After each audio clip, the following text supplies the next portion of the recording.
اقول له لو فكرت 5 دقايق هتلاقي نفسك ان انت بتتكلم في السياسه وبتشتغل في السياسه طول النهار.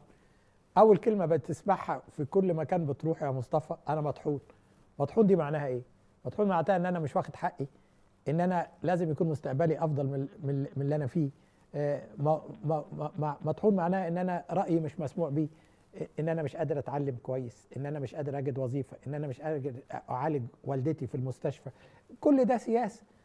كل شيء الواحد بيعمله يوميا في كل مكان، في داخل بيته، في داخل، في خارج، في المجتمع، هو سياسه. بيعبر عن رايه وبيطالب بحقوقه.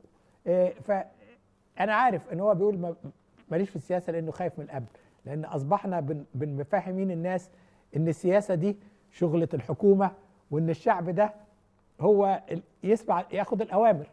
اللي احنا بالظبط عاوزين نغيره هو نغير هذا الموضوع، زي ما النهارده بيحصل في انجلترا اللي بقى بتشتغل ديمقراطيه من سنه 1213 الماجنا كارتا. النهارده بيقول لك احنا لازم نعيد التوازن بين علاقه الشعب وعلاقه السلطه، ونقلل من سلطه الحكومه ونزيد من سلطه الشعب. ده بالظبط اللي احنا بنقول فيه هنا التغيير، ان كل واحد مصري يقول ايوه انا بشتغل في السياسه، ايوه انا من حقي مهضوم، ايوه انا رايي لازم يتسمع.